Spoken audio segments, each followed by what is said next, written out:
Tahiti a toujours été décrit comme la Mecque du Va'a, comme le berceau du Va'a. C'est vrai que tout est parti d'ici, je dirais pour être plus général du Pacifique, mais c'est vrai que Tahiti a une place très très importante dans le Va'a au monde.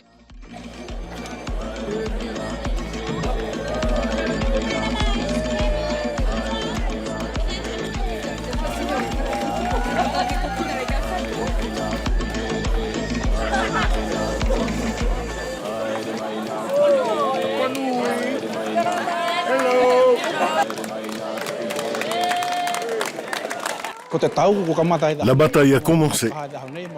Nous sommes venus montrer que nous ne reculerons devant rien. Et j'espère que la motivation, la hargne que nous ressentons en nous, aujourd'hui se verra dans notre façon de ramer.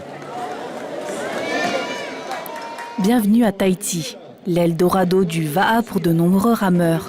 32 pays, 2000 athlètes sont venus disputer ces 18e championnats mondiaux de Va'a vitesse auprès des plus grands du 19 au 26 juillet 2018. La Nouvelle-Zélande est arrivée en masse avec 552 rameurs, à peine plus nombreux que les Tahitiens. Des Australiens, le Brésil ou encore l'Italie, jamais Tahiti n'avait accueilli autant de rameurs pour un mondial. Un nouveau jour se lève sur le site de compétition, le calme avant la tempête. La baie de Taonai se prépare à accueillir 400 courses en 8 jours.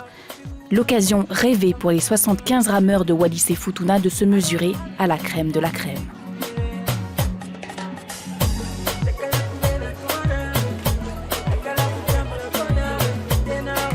Car Tahiti 2018, c'est LE rendez-vous des champions.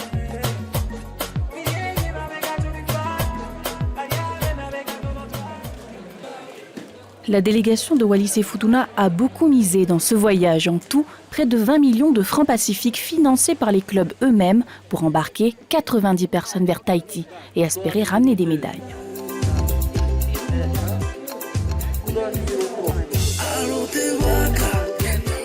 Une fois à bord, la spécialité de Wallis et Futuna, c'est le sprint sur 500 mètres. Mais la concurrence est rude. Après avoir participé à une 60aine de courses par club et en sélection, pas de podium ni de médaille. Mais les rameurs des clubs Funga Uvea et Lifuka peuvent tout de même s'enorgueillir d'accéder très souvent à la finale et au top 5.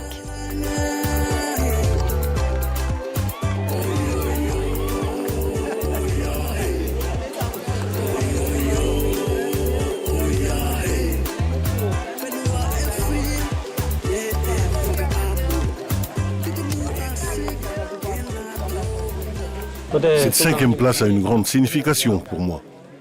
J'en suis fier, car ce sont des championnats mondiaux. Et vous savez, une fois que le top départ est donné, il n'y a plus de place pour les techniques. Comme nos anciens le disent, on donne tout ce qu'on a.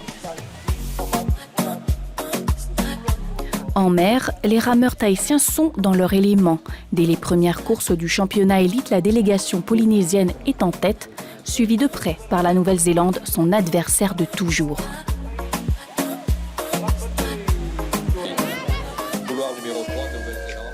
Sur l'eau, les coups de rame sont vengeurs en souvenir de la Sunshine Coast. Il y a 2 ans, la Nouvelle-Zélande a remporté les précédents mondiaux de Va'a vitesse en Australie, un lointain souvenir. À domicile, Tahiti rafle 116 médailles, dont 51 d'or. Arrivée seconde, la Nouvelle-Zélande remporte 25 médailles d'or. Le chef de délégation de Tahiti n'en revient pas. On a décidé de bien restructurer avec des choses simples. Donc de tout refaire les sélectives en club, de manière à ce qu'on n'ait pas de conflit entre les meilleurs de chaque club qui n'arrivent pas à s'entendre. On n'attendait pas à une aussi grande réussite. Pourquoi je dis ça? Parce que tous nos amis et nos frères et sœurs du Pacifique et du monde entier ont apporté un très très haut niveau de compétition, et notamment les Wallisiens, qui sont à un niveau qui nous surprend agréablement aussi. La Nouvelle-Zélande, bien sûr, a battu des records, notamment chez les filles et les femmes. Mais Tahiti a répondu aussi en battant des records. Et au moment où on parle, on a égalé notre record absolu de toutes les médailles d'or que l'on pouvait avoir.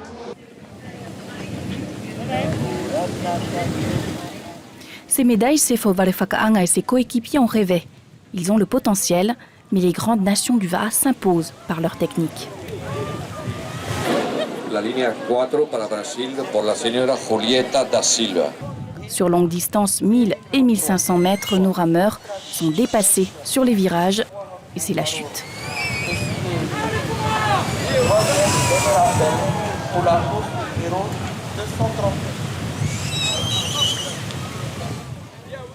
C'était pas synchro, il fallait juste équilibrer le sens où il n'y avait pas le balancier et l'autre sens aussi, mais on a fait une erreur. Pour moi, si on n'avait pas chaviré, on aurait terminé premier.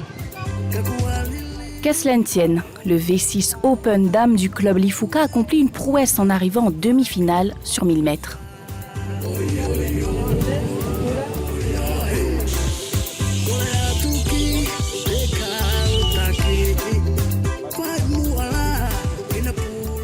C'est la seule équipe féminine de Wallis et Futuna et jusqu'au dernier moment, il n'était pas sûr qu'elle participe au championnat. De retour sur la plage, Palele et son équipe sont déterminés à mieux faire. Dès le retour, c'est de travailler les virages. Il ne faut pas beaucoup perdre de temps là-dessus et essayer de rattraper avec l'élan. Première compétition de VAA, surtout c'est au niveau mondial. Et du coup, si on ne s'en sort pas, si on n'est pas sur le podium, mais quand même on est là pour voir ce que c'est que vraiment une compétition mondiale. Même sans podium, le moral reste bon. Chez les hommes, le V12 de Lifuka 1 bat le record de Wallis aux 1000 mètres. On a fait 1,46 hier, on l'a réitéré aujourd'hui. 1,46, je crois qu'il n'y a pas d'équipe sur Wallis qui sont arrivés à ce chrono-là. Là, vous voyez les techniques qui manquent un peu sur Wallis. On est arrivé 5e, je crois, sur 30 pays mondiaux. On ne peut pas démériter notre place. On est 5e du monde. Lane 5, New Zealand. Au VAA, il vaut mieux rester bon joueur. Tuunga et ses rameurs l'ont bien compris en V6. Le club de Lifuka termine le 500 mètres en 1 minute 46, sans podium, mais avec fierté malgré tout. Le niveau a considérablement augmenté par rapport aux précédents mondiaux. En Australie, nous avions pu avoir quelques médailles. Aujourd'hui, tous les pays participants se sont surpassés, sauf nous. Je trouve que notre niveau a baissé à cause du manque d'entraînement. Quittons un peu à Oretinihau. En dehors des compétitions, c'est une véritable aventure humaine qu'ont vécu nos rameurs. Des rencontres avec la population locale et avec les Wallisiens et Futuniens vivant à Tahiti. À 15 km d'Oretinihau se trouve la commune de Mahina. 40 rameurs de la sélection du club Funga Ovea Lojtisi.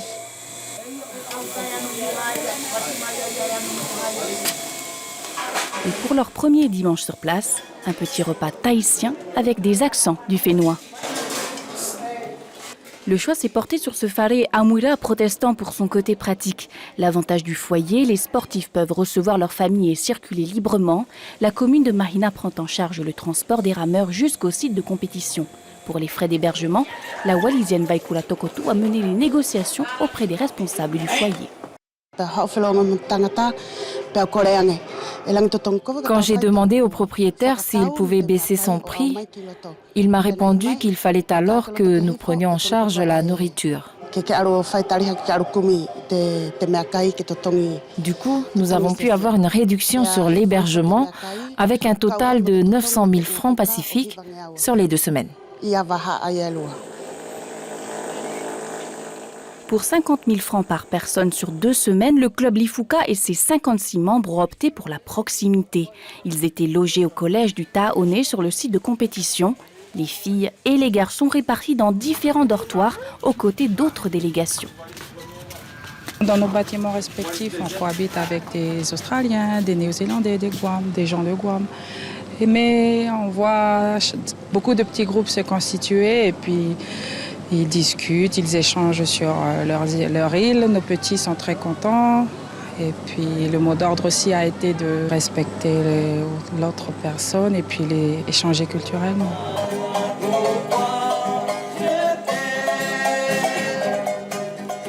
Le village sportif accueille 200 personnes. À la différence du foyer de Mahina, l'accès y est réglementé par 100 bénévoles du comité organisateur.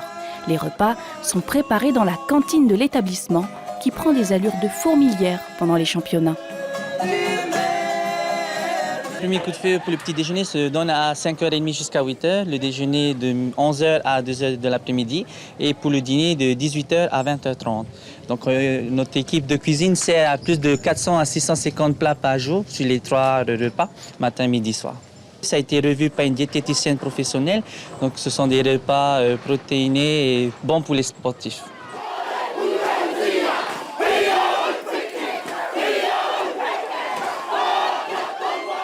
« 32 pays ont cheminé vers Tahiti pour ces mondiaux. À Oreitinihau, diverses cultures se croisent et échangent. 9 nations du Pacifique en ont partagé un aperçu lors d'une cérémonie festive.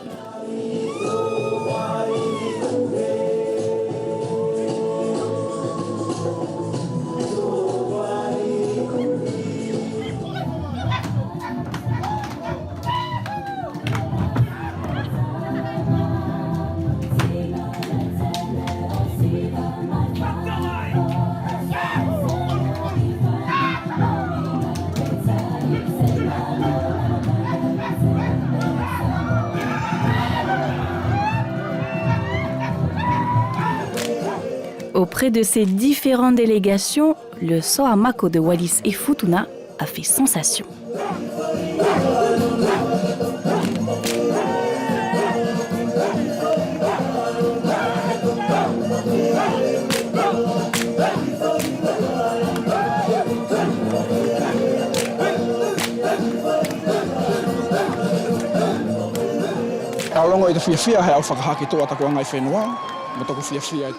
Je suis vraiment fier de pouvoir partager ma culture devant tout ce monde. Il est très rare de voir autant de pays réunis pour des Jeux. Et c'est une occasion pour Wallis et Futuna de se faire connaître. Et Tonga a de quoi être fier. La veille de la cérémonie de clôture, les échanges culturels se sont poursuivis à Mahina. Invités par la commune, Tonga et ses rameurs de Fonga ouvert ont présenté un chant et des danses.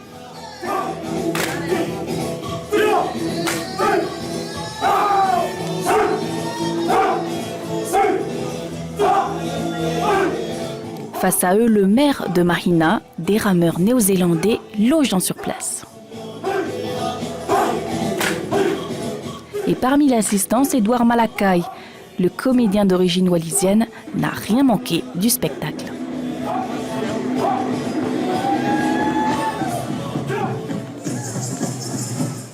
J'ai pas grandi à Wallis, mais j'ai quand même ça dans le sang. Maman, toute la famille de maman est de là-bas, mais c'est une grande fierté de voir. C'est sûr que c'est super fier. D'une part, pour le bras, je le disais aux jeunes, c'est que c'est une grande fierté de venir chercher les Tahitiens sur leur terre, sur leur mer, sur la mer, leur océan, enfin leur plage, pour aller chercher le podium. Il y en a eu.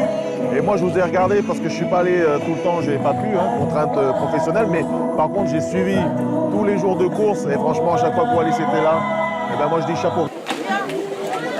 Même s'ils repartent sans médaille, aucun regret. Wallis et Futuna étaient là pour prouver qu'ils ont eux aussi leur rôle à jouer dans l'aventure VAA.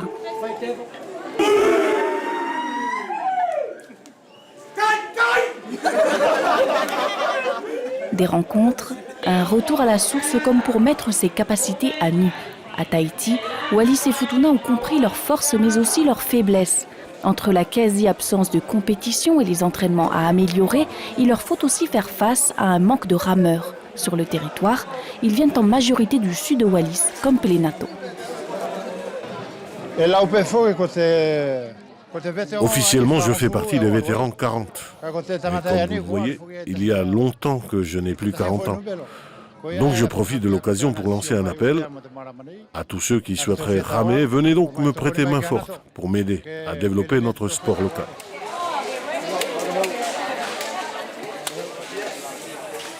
Enfin, pour moi, une défaite, pour moi, pour ma part, c'est comme une leçon.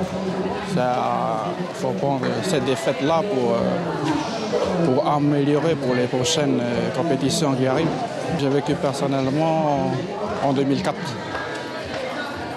Et là, pour moi, je savais qu'on n'a pas encore le niveau.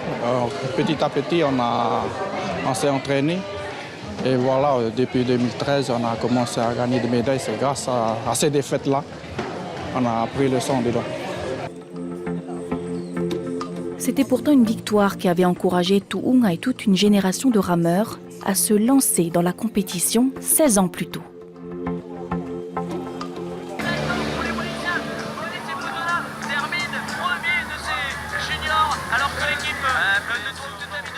En 2002, les juniors de Wallis et Futuna deviennent champions du monde au V6 1000 mètres à Bora Bora. Un souvenir ancré dans la mémoire de nos rameurs. Jamais je n'oublierai cette victoire à Bora Bora. Cela a forgé le rameur que je suis devenu. J'y suis très sensible car cette médaille d'or me rappelle un frère disparu. Patita Hautaufao, paix à son âme, a été un très grand rameur qui aurait pu faire beaucoup plus pour notre phéno. Il n'y aura pas de titre mondial pour Wallis et Futuna en 2018. Mais en finale, les juniors de l'IFUCA ont battu leur record. C'est un record pour Wallis, 1,45. En V12, on a fait 1,46. Alors à 6, on a réussi à descendre à 1,45. On n'a jamais tourné ensemble, c'est ça qui manquait. Les autres ici à Tahiti, c'est cohésion tout le temps, les 6 sur l'eau, les 6. Et nous, comme on est un peu dispatchés partout, avec des jeunes là, qui sont allés en France pour continuer leurs études et ils sont revenus là. Et moi qui habite à Nouméa, je viens juste d'essayer notre V6 là, satisfait. Il y a un moyen pour moi. Le club surtout, on est très, très satisfait pour nos jeunes juniors qui ont fait la finale. Et là, les Open, c'est un encouragement pour nous, les dirigeants du club, de travailler de plus en plus au retour. Travailler au retour et peut-être s'inspirer de l'équipe qui a tout raflé cette année. Les juniors de Bora Bora, de véritables phénomènes encouragés par le maire Gaston Tonsang. Phénomène Bora Bora. Alors, ces jeunes habitent tous sur une île. Je ne sais pas si vous êtes déjà allé là-bas. Pour faire le tour de l'île, c'est presque 1 heure à vélo. Un peu plus, 1h30 à vélo. Et dès que c'est le moment, 15h30, l'entraînement, tout le monde habite dans la maison d'à côté. Hey, ils ne sont pas en retard, tu es juste là. Et tous les jeunes ont comme activité en ce moment, ont comme activité sportive le VA, le volleyball, le beach soccer, quelques activités. Et toute l'île est en sport et en activité sportive à partir de 15h, 16h. À Wallis, c'est ça le problème. J'ai pas de V1, mais si j'avais une V1 à Wallis, je ferais que ça, me balader. Pas pour forcer, mais juste pour s'habituer à ramer. C'est possible d'augmenter les entraînements là-bas. C'est juste, il faut que les jeunes, il faut qu'ils aient l'esprit de vouloir ramer. Parce que si on n'a pas ça, ça ne sert à rien de venir aux entraînements. Si on veut, on peut. Sur ce point, les Wallisiens et Futuniens vont devoir revoir leur copie et même acquérir de nouvelles connaissances directement auprès des champions, car la force physique ne fait pas tout. C'est sur les courses qu'on regarde et qu'on peut observer les techniques. Parce que nous, on joue beaucoup sur la force, les Wallisiens, mais pas sur les techniques. Parce que si on s'aligne sur leur poids, l'âge et leur mode d'entraînement, le matin, midi, soir, on peut arriver à un niveau très élevé. Tout ce que je retiens pour les garçons de Wallis et Futuna, c'est que bien sûr il est vrai que nous n'avons pas les paramètres, les moyens et puis tout ce qui va avec. Mais voilà, les Tahitiens ont démontré un jeu qui est rapide et c'est à nous maintenant de prendre de la graine pour l'avenir. Si Tahiti est le berceau des meilleurs rameurs, c'est ici également que l'on fabrique le meilleur matériel de compétition.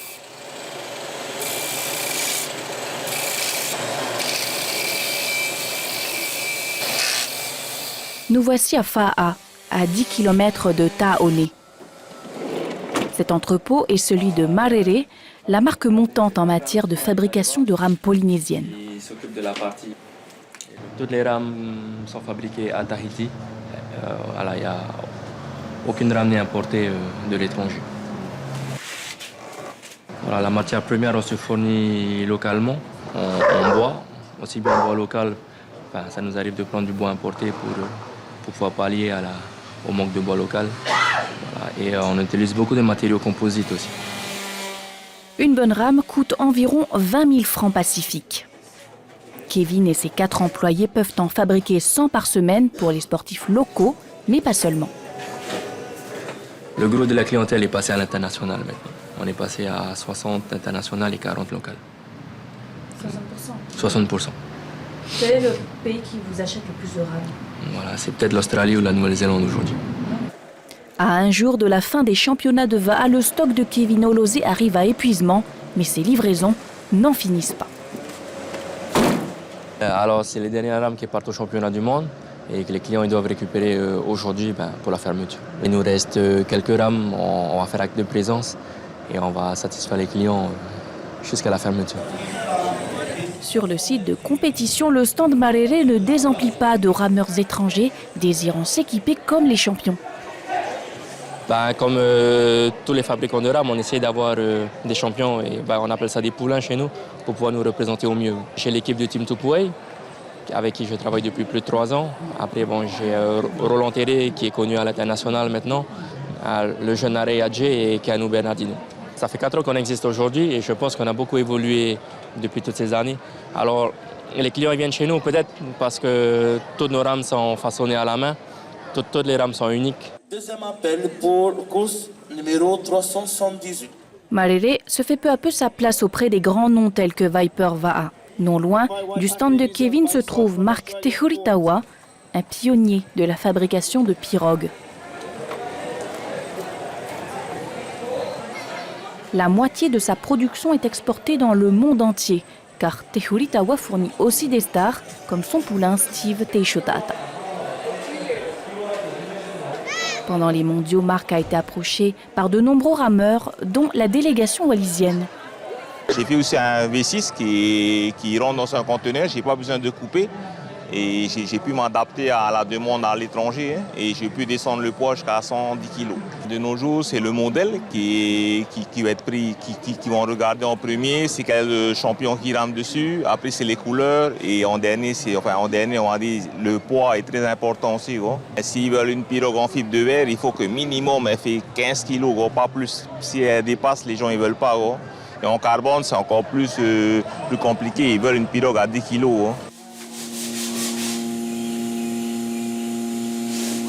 Voilà mon atelier. Là, actuellement, j'ai un ouvrier qui est en train de faire des yatos en carbone. Ça pèse 500 grammes à peu près, c'est rien. Les pirogues en carbone font la fierté de Tehuritawa depuis 15 ans. Dans son entrepôt de Va'a, Marc et ses 3 employés en fabriquent un V6 par semaine.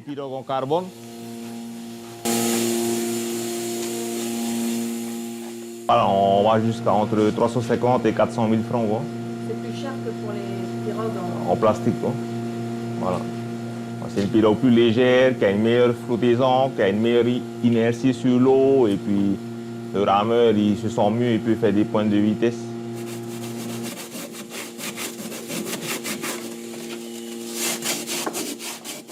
Au jour d'aujourd'hui, il n'y a pas d'école pour ça. Les jeunes viennent à l'atelier et commencent par la base, à nettoyer les moules, à mettre les tissus, à découper. Mais c'est un métier qu'il faut aimer, il faut être passionné par la pirogue. Tous mes ouvriers là, à la base, c'est des rameurs. Donc ils aiment ce métier, ils sont passionnés. Tous les rameurs étrangers veulent le Made in Tahiti, veulent la pirogue faite à Tahiti. Dans leur pays, il y a des constructeurs de pirogues, mais ils disent que c'est pas pareil. À Tahiti, il y a le mana, il y a les couleurs, la pirogue est faite pour les rameurs. C'est construit d'une façon où nous, on a une maîtrise de la matière première. Donc tous ces étrangers, ils avaient acheté des pirogues chez eux. Ils reviennent à la source. Ils veulent la pirogue tahitienne. Là, actuellement, je fais partir un conteneur sur la France. Les mecs, ils veulent la pirogue construite à Tahiti par des Tahitiens.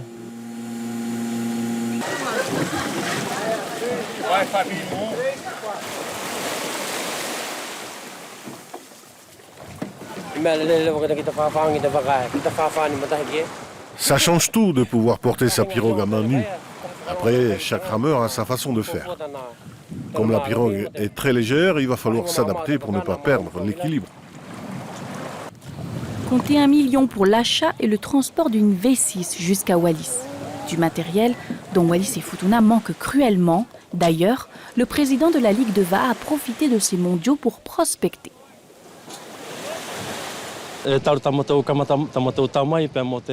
Dès notre arrivée à Tahiti, nous avons pris contact avec des constructeurs de pirogues et avec des formateurs en Va'a qui puissent venir nous former directement à Uvea. Car ce qu'il nous manque à Uvea, ce sont des pirogues et des formateurs.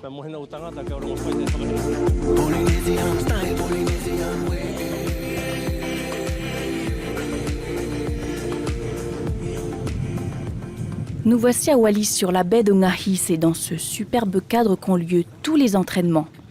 Seule ombre au tableau, les pirogues. La Ligue de Va'a n'en a que 3 alors que l'idéal serait d'en avoir au minimum 30. Et l'échéance est courte. Les prochains rendez-vous internationaux sont en 2019 avec les Jeux du Pacifique au Samoa. En 2020, les mondiaux de Va'a vitesse se tiennent à Hawaï. Pour un devis sur une projection sur environ 10 pirogues V6 et 10 pirogues V3 et 10 également en V1, c'est pour un prévisionnel de 17 millions. Nous avions déposé un projet au niveau des assises d'outre-mer il n'y a pas longtemps et d'ailleurs qui a été voté dernièrement sur les réseaux sociaux. C'est toujours cette demande, c'est une demande de fonds pour pouvoir acheter les pirogues et pourquoi pas plus tard acquérir des moules et les fabriquer ici à Wallis. Nous avons une forte demande de la plupart des gens, surtout de Hake, de Hifo et même de Futuna. Let's please welcome the gymnasts. Là.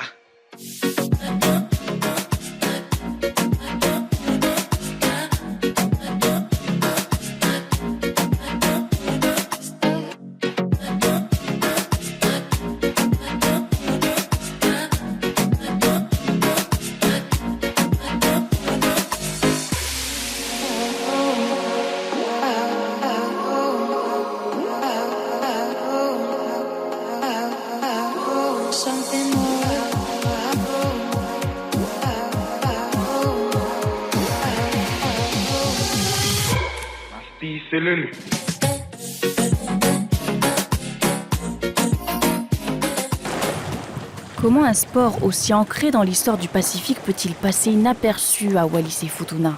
Avec de nouvelles pirogues pourraient venir de nouveaux rameurs et notamment des écoliers, car le Va'a a toutes ses chances de devenir un sport aussi populaire que le volleyball ou le rugby.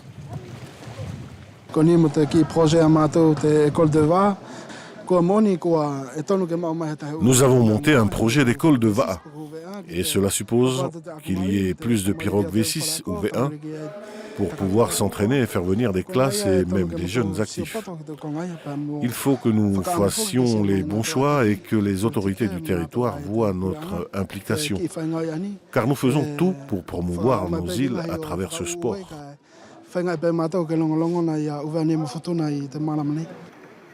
Pour la culture Va'a, repartons à Tahiti et plus précisément sur la pointe Vénus, à Mahina.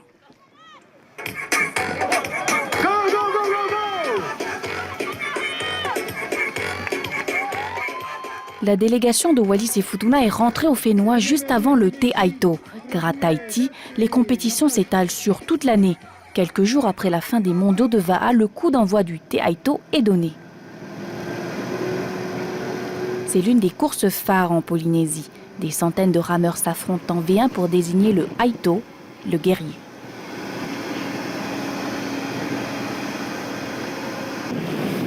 En 2018, 1207 rameurs ont participé à la course, dont 200 étrangers. Sur la plage, on vient en famille acclamer les champions.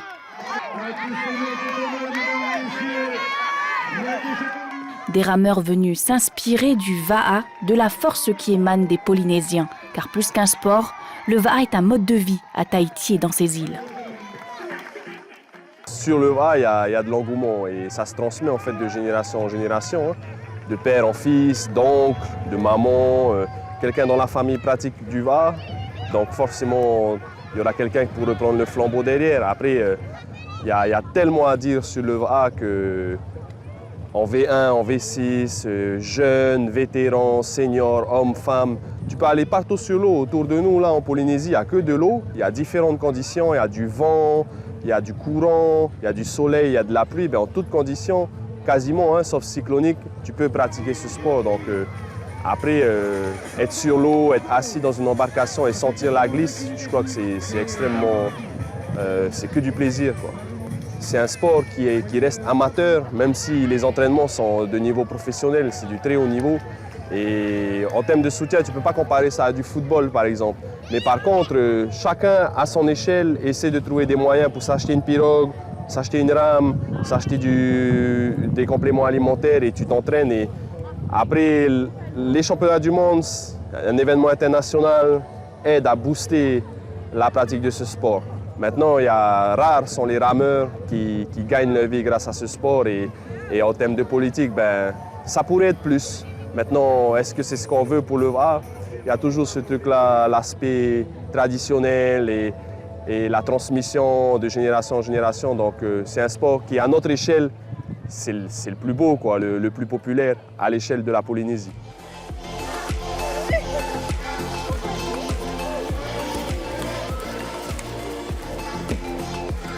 En Polynésie, on rame à tout âge, le plus souvent dès les petites classes.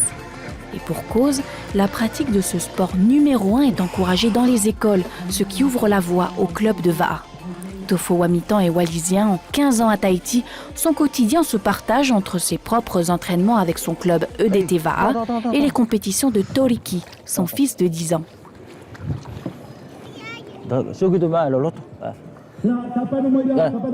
Juste pour le main.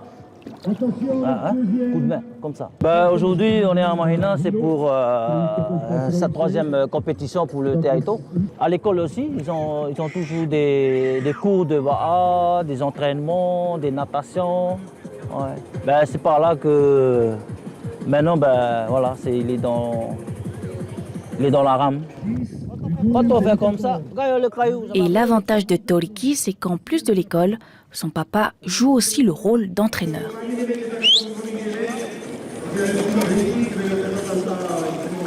J'essaie de transmettre c'est ce que j'ai moi, parce que peut-être que moi j'ai dans les veines aussi, et après voilà, juste le transmettre s'il veut ou s'il veut pas. Mais j'aimerais bien qu'il prend cette relève, c'est pour lui. C'est pour éviter tout ce qui est, par exemple, alcool. Commencer tôt le VAA, c'est une bonne préparation pour les enfants. Et ainsi, à mesure qu'ils grandissent, ils voient chaque technique et comment ça se passe dans l'eau, la glisse, tout. Chaque détail compte. Avant de s'installer à Tahiti, Tofo ramait pour la sélection de Wallis et Futuna. Il a profité d'une formation en construction de pirogues pour poser ses valises sur la terre du Va'a. À partir de là, tout a changé pour le jeune homme de Aka-Aka. Quand je suis atterri ici à Tahiti, j'ai vu autre chose. J'ai vu que des hauts niveaux. Ça n'a rien à voir avec nos entraînements à Wallis. Il y a un grande manque d'entraînement, du cardio et plus l'encadrement. Il faut sortir de ton petit coin. Il faut sortir pour découvrir ce qui se passe un peu partout. Par exemple ici, il y a des grandes courses. Par exemple, il y a le Hawaii Kinui, il y a le Fatih Morea, tu vois. Que ce soit en V1, en V6. Ce sont ces grandes courses que peut-être que nos jeunes de Wallis sortent pour voir c'est comment un peu la souffrance des entraînements et la souffrance dans les compétitions. À Waikinui, Molokai, Fatih Morea, Tofo a participé aux plus grandes courses avec ses différents clubs tahitiens. Avec le temps, il réalise le chemin parcouru. Après avoir porté les couleurs de Wallis et Futuna aux Jeux du Pacifique de Fidji en 2003, c'est la terre du Va'a qu'il a choisie.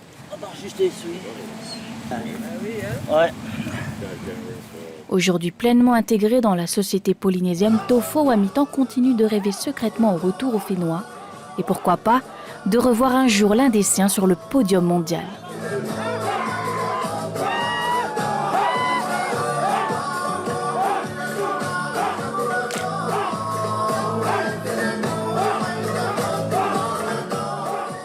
Comme Tofo, Tuunga, Jaki ou Sefo, les rameurs de Wallis et Futuna savent qu'ils ont leur place auprès des Aito du Va'a. La pirogue polynésienne file dans leurs veines avec à leur bord les guerriers d'antan.